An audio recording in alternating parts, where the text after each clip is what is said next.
Hi, everybody, and welcome to the Money Man, Money Boy, and Shakes Rampedi show. Um, we wanted to get a little bit of a window into the season before we made our predictions, and I think we've had the two games now allows us to do that. And there's lots to talk about.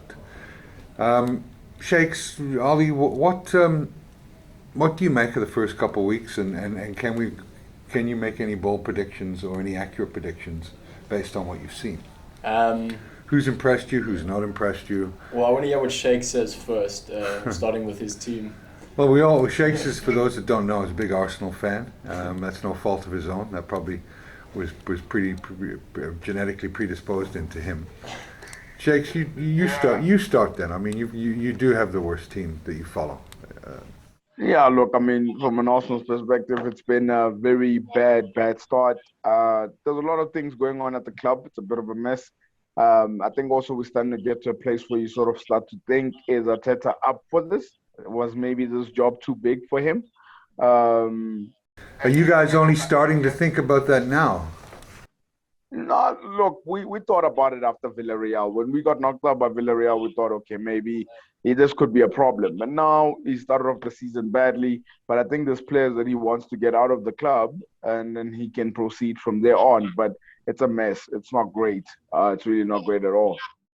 No, it's and unlucky for them, they've got Man City away this weekend. They haven't scored a goal. They've lost to newly promoted Brentford. Chelsea you can forgive because Chelsea are a quality side and Yeah. should be competing for the title. But it doesn't look good, Shakes. They may have to go to the female Arsenal team to look for goal of the month if they don't score on the weekend. And they score loads. And they score loads. So definitely there'll be a lot of goals to take up from there. But you're right in the sense of there's been no goals that have been scored. I think Brentford would have given anyone a really tough game. But I think honestly, Arsenal was not up for it. And you could see it. Against Chelsea, I thought Chelsea were the better side quality-wise, no doubt. But I thought Mikel Arteta could have set up the team better, maybe. You know, he could have had three centre backs at the back instead of having the two because Lukaku was having fun for days. I think, if we're being honest, Arsenal season starts after the international break against Norwich. That's when Arsenal season really starts. Spoken like a true Arsenal fan. Um, No, no, not that about it. is Arteta going to be the first coach to be fired? It's possible, but I don't think so purely because of the way that the board has backed him. I think the board has backed Arteta all the way. They've given him the money. Arsenal are the most. They've spent the most this window, which has never happened in such a long time. Yeah. They've spent the most, and they're backing him all the way. So I think this board will stick with him. If we still in the relegation position by December, then definitely they have no choice. Well, I think that if you somehow don't get a result against Norwich, look, let's not. You're 11.545 underdogs to beat Man City. I've never seen such high odds for an Arsenal side in my life. Yeah. I've just never seen it, and I've wandered this planet a long time. I've never seen odds like that. So yeah, the bookies for the bookies are it's in the foregone conclusion that you're going to start the season 0-3, rooted to the bottom. So it's going to be a bottom dwellers derby when you play Norwich, by all accounts. Even though I think they're going to sneak a point against Leicester this weekend. So you guys could well be bottom of the table. Yeah, no, we definitely going to be bottom. Not, I wouldn't say bottom of the table necessarily, and I think Norwich as well are a little bit too naive. So I will see. I think I can see Leicester beating them for sure. And as for us, look, I think the 6-0 win over West Brom last night was a huge plus. So it will give Arsenal the confidence going into the Manchester City game, and we see from then on. I don't know what to say to that. I think, yeah, that's great that Arsenal's getting confidence in beating West Bromwich Albion in the EFL. I mean, we take any ounce of confidence, you take it. Have you heard the phrase "grasping at straws"? Yes, I've heard clutching at straws, I've heard grasping at straws, and I've also heard of miracles as well. That happens too. Yeah, look, I'm going to enjoy taking the piss out of you with Arsenal's doing so poorly. Um, Ollie, what do you make of the Arsenal situation? Um, I mean, it's weird because Arteta kind of looked like he had a sort of plan and identity at the start of, last season. Like in the beginning, looked like he was trying to stamp some sort of identity on the way that Arsenal played. But it just clearly didn't work, and has continued to not work and not work. So like Sheikh says, it's a bit of a mess. So hopefully the players that are coming in and the players he wants to get out for his sake contribute to it. But, you in a sport so results driven, and that places so much responsibility on the manager, you need to look at the Arteta situation, think it's a club with a very strong history, and he's just not really doing the job, and he's being backed unconditionally by a board because he's a club legend. And we said last year, would Frank Lampard be the first one to go?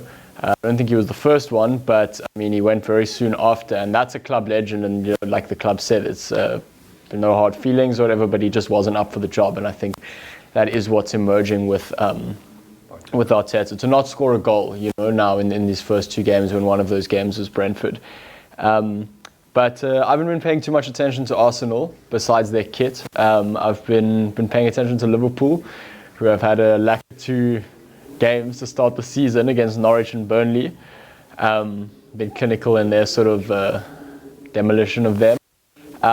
Enjoyed the Spurs Man City game too. Spurs just kind of seem to have City's number. I think that's 2 draws and a win against them in the last. How was that crowd?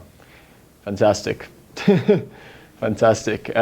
Cool to see Dele Alli playing again as well. I mean, Jose Mourinho just didn't dig him, so he just didn't play. I see Spurs are also boosted by the fact that Kane has now said he's staying, but you also got to ask the question of like what kind of Kane is staying if he's an unhappy Harry Kane, But yeah, at the end of the day, who do they play this weekend? It's Watford. So not too many worries in the Spurs camp, I don't think. In terms of guys that have impressed me, I mean, Chelsea are looking a great outfit. Like just them signing Lukaku.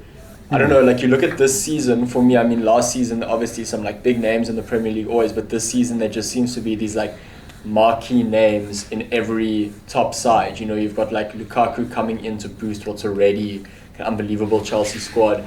Grealish joining Man City, that's huge. Liverpool, just that you can see that presence of having pretty much their fully fit squad back, just what Van Dijk and Matip together at the back do for them, Jota on form, kind of like, I mean, he was injured for half of last season, but he's been starting and been on form. It's exciting. Bruno Fernandez firing in that first game with Paul Pogba. There's these big and what's his name, Jadon Sancho as well. Now it's at United. So the big sides have really gone out and kind of displayed intent in terms of like who they've bought and stuff. Well, they're allowed to do that because of the deal, the TV deal, the TV rights deal that kicks in and gives them all that money. £5 billion, I think. Yeah. Or €5 billion, something ridiculous like that. Yeah, £4 billion, something like that. Become It's a heck of a lot of money. bit of a monopoly, on the market. But in terms of guys that have impressed me, I really enjoyed watching Konstantinos Tsimikas, the new, he's been playing in place of Andy Robertson for Liverpool, sort of at left back. Had 2 really good outings, standing ovation at Anfield, so cool to see a guy that's like maybe a more low-key signing come in and just kind of impress. It's only been 2 rounds, but yeah, I was impressed by that. I've enjoyed watching Chelsea play, but it's been an enjoyable opening. It's kind of the big teams have done what you've expected them to do for the most part, which is actually enjoyable. It's going to be a season full of upsets again, but at least in the first 2 weeks, you've seen guys come out and do what they should be doing with those kind of budgets and those kind of players. Yeah. Who's going to win the Premier League? Yeah, that's the big question in terms of who's going to win it. I think there's definitely 3 that stand out. I think Liverpool do stand out. I've seen the 2 games that they've played. Them having their defenders back is a huge plus. You can even just see the way that they play. Van Dijk's very crucial with these long balls as well, in terms of the way he switches sides. I think Chelsea, of course, are European champions. They won the Champions League. They're very strong. They've got Lukaku just to add that onto the cake as well. So Yeah. you definitely see that. And then there's Manchester City, no striker, but they did it for so long last season without a striker. But they're getting Ronaldo.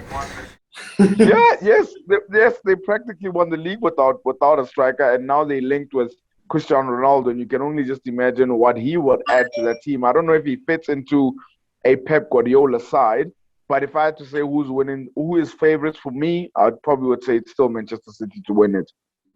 Look, I've got to back Liverpool, but but I think I feel a lot more going into this season than I did last season. That the top four contention will be as strong as it's been historically between the two Manchester sides, Liverpool and Chelsea. You know, Chelsea last season, just the star-studded squad without a plan, and Thomas Tuchel's come in and just kind of, you know, reinvented the way they played. But very much just gone back to basics. And when you talk about City not having a striker, Chelsea's out-and-out striker was Timo Werner, who's a striker that works off making runs.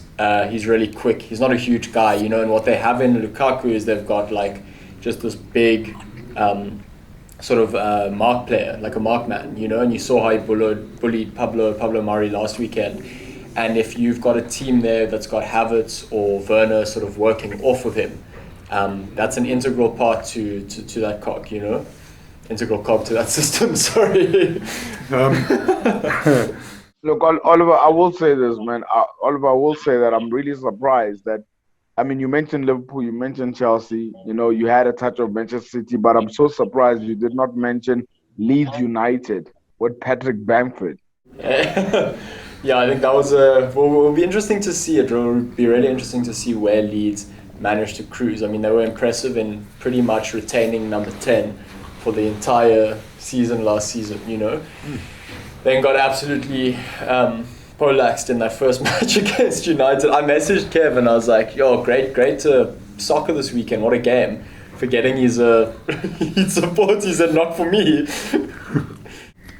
Look, Bielsa is going to have that team in shape, and they'll finish where they're capable of finishing, which is probably mid-table, you know, lower mid-table. But for me, Man City signing Grealish, you always want to sign a quality player like that, but the failure to get the signature of Harry Kane is a big dent to me for their title ambitions. The team that really impressed me, I mean, you know, Liverpool have started the season perfectly, but they're playing whack-a-mole opponents, you know. Like Arsenal. Well, no, they didn't get the luck of playing Arsenal. They played they played two teams that'll probably be fighting up for relegation. So, but Chelsea with Lukaku,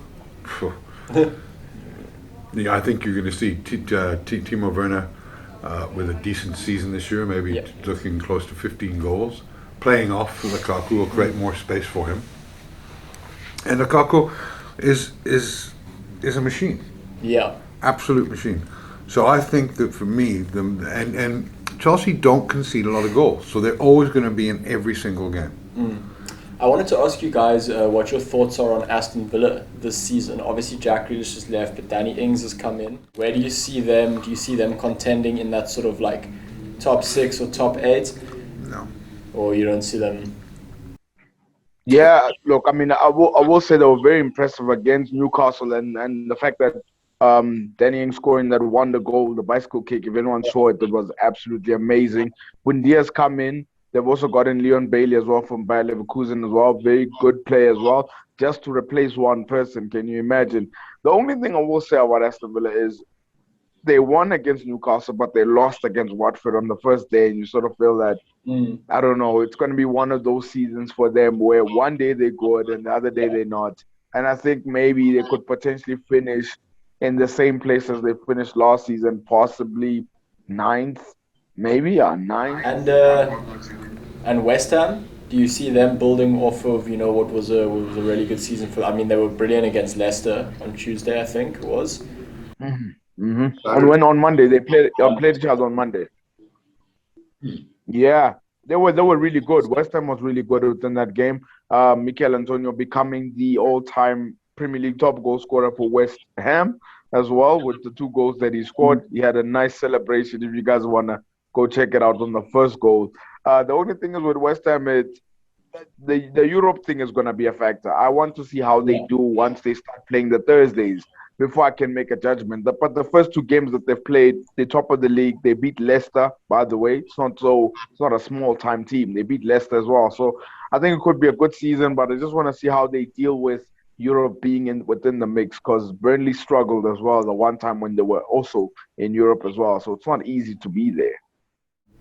Yeah, for sure. It's a good point. We saw how United struggled last season up until they were knocked out of the Champions League, and then their Premier League season just gained so much ascendancy. So yeah, it's a lot to cope with those kind of like international, not international, but you know what I mean. I know what you mean, man. Thanks. Well, I think that Arsenal, Man United, I think West Ham are definite possible top 6. And I think that's changed. There's the top 4, but there's not the top 6 that still have that power base in terms of Tottenham, Arsenal. Yeah. I think teams that could be vying for the top 6 this year got teams like Everton, West Ham. Leeds. No. Yeah. Where do we think? Who's your top? Who's gonna finish in the top 4 and where? Shakes. So if I had to pick in terms of who's going to finish in the top 4, if I was to put it in order, I would have to say it's City, Chelsea, Liverpool, Manchester United.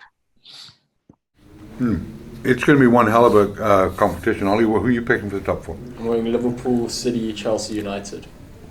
Okay, I would pick Chelsea, City, United, Liverpool. Sure. Okay. It's not often you're wrong. No surprises, guys. Well, Liverpool again. If they showed how vulnerable they were if they get any injuries, and over the next 36 games, you're going to see some injuries. And which team has the bigger squad? Liverpool don't have a big squad, and we saw that the pivotal player, the defender, goes down again, Van Dijk, and that throws their whole system into chaos. Yeah. Who are you guys thinking for top goal scorer? 2 options. Yeah, that one. I mean, like you're right, Oliver. You said 2 options, right? I think it's 2. I think it's down to 2 options. I think Harry Kane is a strong choice, regardless of if he went to City or not. I think he still scores goals at Tottenham. I think he can definitely be part of it. Lukaku, I'm waiting to see how he manages against stable defenses. So when I saw him dominating Pablo Mari like that, I expected it, because it's like, we're not very stable.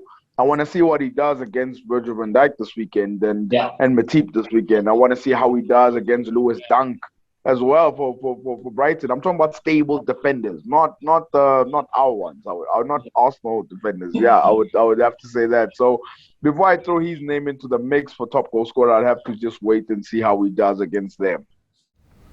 So for me, you can't look past the fact that Bruno Fernandez opened his season with a hat-trick and will be taking United's penalties.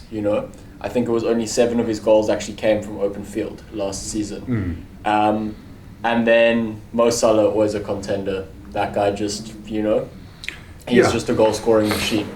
Whether you like him or not, he just consistently scores. For me, I think maybe we're looking at odds of just putting down some cash on either Fernandez or Mo Salah, and then I don't know. You never know. Some guy could emerge from the sort of Mikel Antonio. Mikel Antonio, exactly. That's what I was going to say. Is you never know what happens. We see how the season progresses. Though Antonio's never scored more than 10 goals in a Premier League season, so I wouldn't be betting the farm on him. For me, you've got to consider the Kane. It's going to come from Harry Kane, Salah, Lukaku. Yeah. Because I agree that about the stable defences, but there's so many wonky defences in the Premier League, including Leeds. Have conceded 7 goals. I mean, Chelsea against the Leeds probably rip Leeds apart. Yeah. And it only takes he will have a game where he scores a hat trick. Lukaku. Yeah. For sure. Who's taking Chelsea's penalties? Who was taking them last season, Shakes? Jorginho's taking the penalties, and I think he's still going to take them still. Do you reckon? I reckon he still will take them. Look, I mean, they could have had anyone else take them last season as well, but Jorginho just kept on taking them, and I think he's the designated penalty taker. So Lukaku, majority of his goals are going to have to come from open play, that's for sure. Yeah, look, I think if Lukaku said to Jorginho, I'm taking the penalty, there wouldn't be much of an argument.